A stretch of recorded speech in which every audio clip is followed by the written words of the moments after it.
An emotional day in court as a Rowan County man accused of killing his daughter's boyfriend appeared in court for the first time.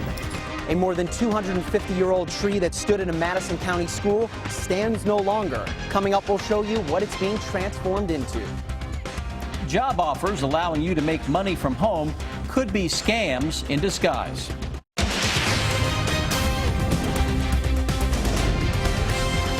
This is WKYT News at 5:30. Good evening. A Rowan County man accused of killing his daughter's boyfriend pled not guilty in his first court appearance today. Police arrested 59-year-old Teddy Johnson Tuesday. He's charged in the shooting death of 24-year-old Marvin Jimmy Adkins. Investigators say it started as a domestic dispute. Caitlin Settner is in Rowan County with our top story at 5:30. It was a morning certainly not void of emotion.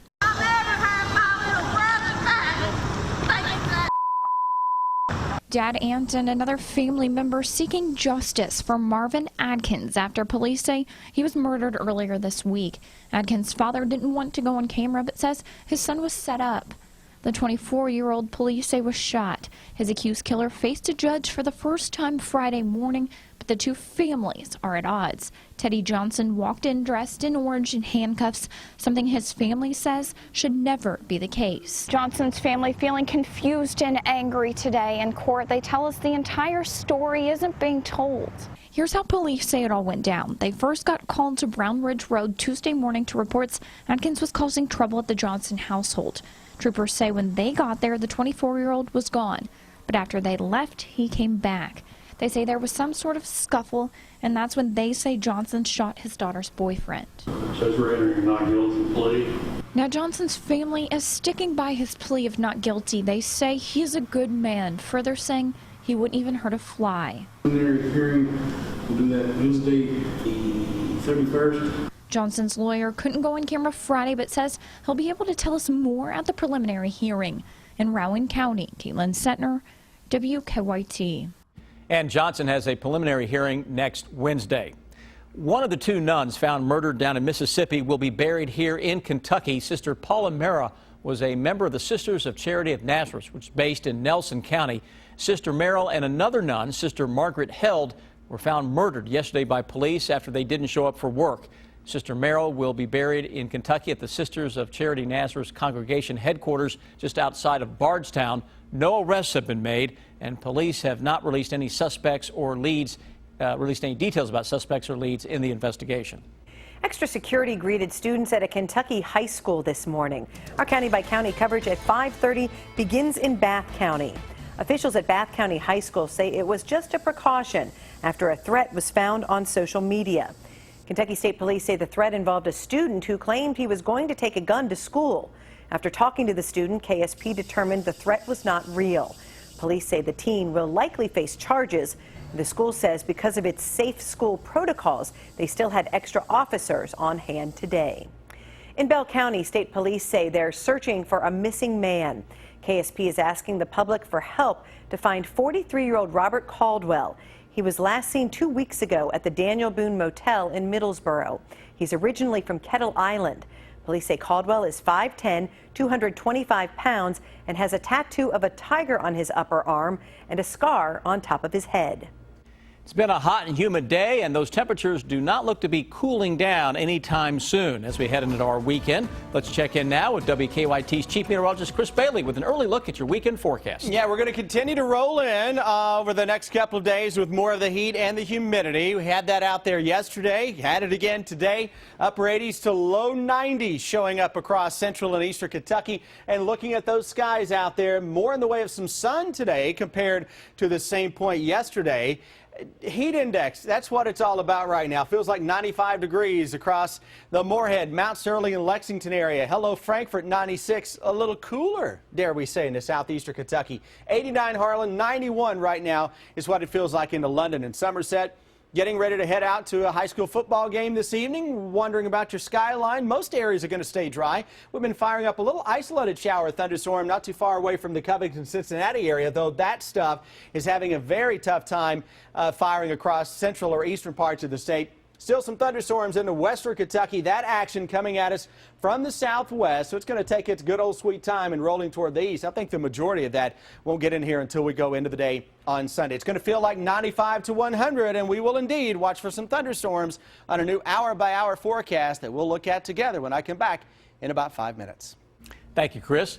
Touting his support for coal, Senate Majority Leader Mitch McConnell visited a Kentucky power plant today. It was standing room only as the senator spoke to the crowd at the Cooper station in Somerset. He said the current administration is not supporting the coal industry and therefore not supporting Kentucky. While he didn't mention Donald Trump by name, Senator McConnell said a vote for Hillary Clinton would be a repeat of President Obama's policies. When a massive tree on the edge of a school playground began to show signs of disease, school officials decided it was time to cut it down. But one teacher's 5th grade daughter had a different idea. WKYT's Mike Linden explains in this story that's new at 5:30. Silver Creek Elementary School in Berea opened in 1959. And since opening day, there's been a massive tree on the edge of the playground. As of a few days ago, only a few pieces of the more than 250-year-old tree are left. Every child that's ever been at Silver Creek has been under that tree at one time or another. Gay says the tree started to show signs of disease last year. There were limbs that were actually falling out of the tree, numerous limbs, and you just knew there was something not right with the tree. That's when administrators made the decision to cut it down. Gay says this tree was a centerpiece to the playground here at Silver Creek, and it provided a lot of shade for students. It extended about 20 feet into the parking lot, which made it to just about here. It was a pretty big tree, to say the least. Rather than simply cutting the tree down, Gary Gay's 5th grade daughter, Micah, had an idea to carve the tree into the school's mascot, a bobcat. I just was really sad that we weren't going to have the tree, and I really liked it. Over the next few weeks, pieces of the tree will be carved into a standing bobcat, and next to it, a bench with a family of bobcats. Even though the tree is no longer standing, Gay says it will always remain special to Silver Creek. I like to think of course, the kid's book of the giving tree, because it's always been there in giving, and you see it now, and it's going to continue. In Madison County, Mike Linden, WKYT. The carving is expected to be finished within the next few weeks. Do you want to be your own boss? Earn thousands of dollars a month from home? Just a few of the claims you may hear about jobs where you can work from home. But don't believe what you hear, as you will see many of these jobs are scams. It looked really like a good position, customer service, work from home, and I jumped on the opportunity for an interview. Helen Kaluza was eager to get back to work. She had been laid off after working for the same company for 20 years. This job offered a good salary and flexible hours, so she accepted the online interview and got the job. I was going to receive a check in the mail overnight, and the check was going to be funds that would allow me to purchase equipment that I would need in my house to allow me to do the job. The instructions: to deposit the $3,600 check, immediately withdraw the funds needed for equipment, and send the remainder back to the employer via MoneyGram. The more I thought about it, the more I thought to myself, that just didn't sound kosher. I went to Walmart, and that was where they wanted me now to deposit 2 MoneyGrams. As Helen began talking to the Walmart associate, she realized there was a problem. She just started laughing at me, and I said, "It's a scam, right?" And of course she said, "You know, even if you ask me to do this, I won't, because yes, it's 100% a scam." Helen says she feels fortunate she recognized the scheme before she lost the money. Postal inspectors say conmen often use work-at-home opportunities as an attractive lure into their con. She deposited the money she took out of her own account back into her account, waited for the check to clear. Lo and behold, it comes back as a fraudulent check. She's out the $12, but luckily she's not out the whole $3,500. Inspectors say the biggest red flag is how the so-called employer communicates with you.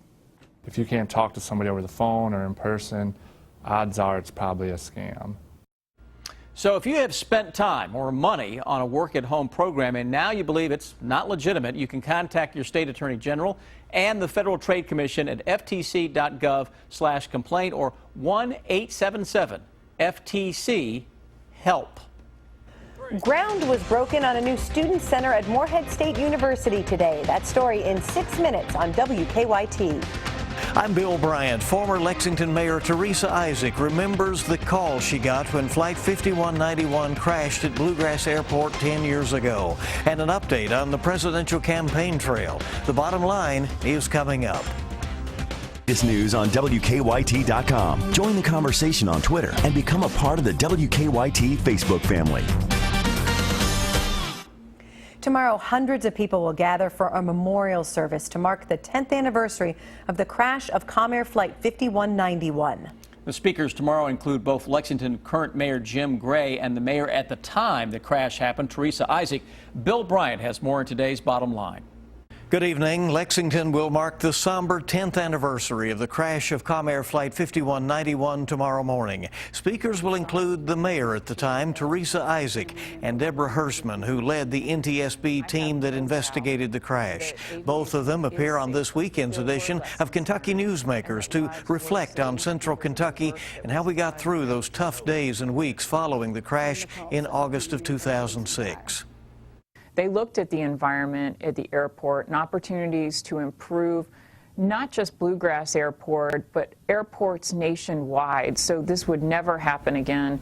It was very, very sad for our community. I think our community pulled together as well as any community could. We really wrapped our arms around the families. We tried to do an investigation as quickly as we could and get accurate facts so the NTSB could come out and make their public statements about it. And I think that the people of Lexington have been very respectful of the families and have tried to commemorate them. Kentucky Newsmakers will be airing Sunday morning at 6 on WKYT. It repeats Sunday at 10 a.m. on the CW Lexington. And WKYT will broadcast the memorial service live tomorrow morning at 10. It will also be live streamed on WKYT.com. On the presidential campaign trail, Hillary Clinton said today that she is certain that there are no emails out there that could derail her presidential campaign. Her comments came on MSNBC, where she also said she did not make decisions as Secretary of State based on donations to her family's Clinton Foundation. It comes as Donald Trump called for an investigation and hammered away at Clinton this week, saying those who gave to the foundation got special access to her. Kentucky's Speaker of the House has called a meeting of all state representatives to discuss the troubled pension system. Speaker Greg Stumbo has been among those calling for more transparency in how retirement money is invested and managed. The meeting comes months before the legislative session is set to begin in January. Bill Bryant, WKYT. Ground was broken today on a new $50 million student center at Morehead State University. The construction will take 22 months to complete. It will provide a complete overhaul of the current university student housing there in the area, adding 80,000 square feet of new space. The renovation will also add several food options not right now available in the city. Lakeside Live continues tonight at the Lexington Green. Lexington native Jordan English will play tonight as part of the summer music series. Things kick off about 6 o'clock. There will be local food and drink vendors at the event. Now, your hour-by-hour forecast with Chief Meteorologist Chris Bailey. Beautiful skies out there this afternoon. The only drawback, the heat and the humidity. That's a big drawback, right? As we roll our way into our Friday evening, kickstarting that weekend with a nice looking sky that is out there across the Hamburg Pavilion area. And we take that toward the east, and we're finding just a little bit of cloud cover, trying to get in on that western horizon for sunset watchers. That may add a little flavor to your sky out there this evening. 90 current temperature, throw the humidity in there. It is 95 degrees for the feels like or the heat index. High school football fans, mid to upper 80s at kickoff. Coming up here in roughly hour and a half and change or so.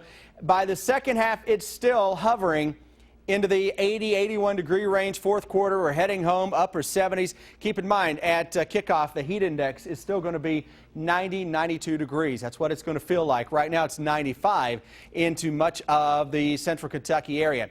Muggy meter back in all its ugly glory over the next 3 days. Saturday, Sunday, into Monday, into the tropical category as the steam continues across central and eastern Kentucky. And eventually, you got to think it's going to fire up a thunderstorm, right? Well, so far, so good, with not a whole lot out there. A little stuff into northeastern Kentucky earlier. Out-and-out thunderstorm just to the east of the Covington, Newport area here into northeastern Kentucky. But look at all of the moisture now from Indianapolis towards St. Louis into western Kentucky. Got these showers and thunderstorms that are coming off the flow that is out of the Gulf of Mexico, and that's a stormy setup to our west. Saturday, hot and humid. Isolated shower thunderstorm. If we are to catch a little better shot for some showers and storms, that may come Sunday afternoon. A few storms should increase. Still very steamy. That rolls on into Monday as we kick off the final few days of August with the 3H weather. We are ready to flip the calendar to September, but Mother Nature says not so fast. I'm still in summer mode. Here's the hour-by-hour heat index forecast. If you have to be outdoors for an extended period of time over the next couple of days, watch the numbers here. By noon tomorrow, mid to upper 90s. At some point tomorrow afternoon, the heat index can hit 100 steamy degrees. Now, you've got to be out of any shower or thunderstorm for that to happen.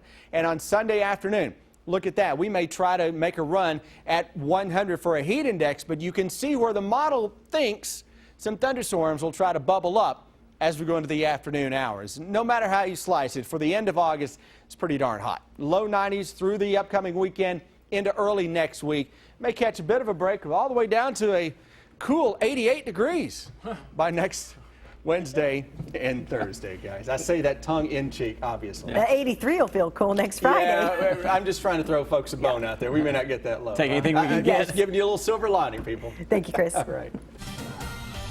Well, clearing a bunch of wrecks that we had earlier, but we're still working a collision outbound Versailles and Westmoreland. They're about to get that completely out of the way. And the one on Georgetown near Ironworks that has one outbound lane blocked, but should be cleared before too long. Impacts this afternoon. Drive times to Nicholasville, look, we're up to 21 minutes now from Lexington. Frankfort's taking 27, and it looks like 29 minutes to Winchester. Now back to you in the studio. Thank you, Don. Up next, Kentucky and North Carolina, a premier matchup in college basketball. Oh, that's for sure, but the rivalry could be coming to a halt. John Calipari talks about it. And for the Cats on the football field, a lot of young guys in the secondary. Marcus McClinton is a senior. He really likes this group of DBs. Sports is next.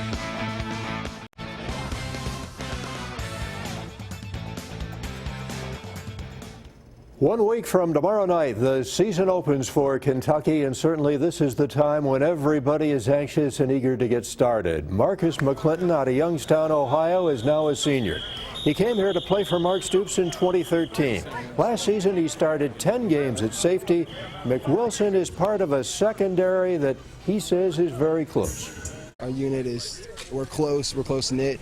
We actually went bowling the other day, a few of us. I mean, that was a lot of fun. We got some real bowlers on our team. So all you fans out there, if you ever want to bowl, let us know. We'll give you a run for your money, but it's definitely great. I mean, I love it. I mean, like I said, we're close, we're tight-knit. We do activities outside of football. I mean, to definitely build a brotherhood. We go out to eat together, go to dinners, like I said, and just other activities, so we love it. UK basketball fans love a tough schedule, and that includes what has become an annual matchup with North Carolina. But is the series with the Tar Heels about to come to a halt? Heels coach Roy Williams recently told ESPN that he thinks so.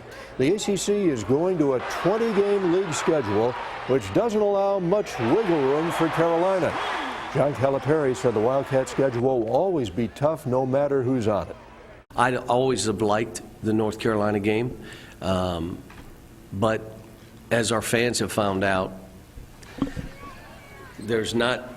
it's us that they watch. It's not the other teams, and they're not so up on who's doing what. It's about our team.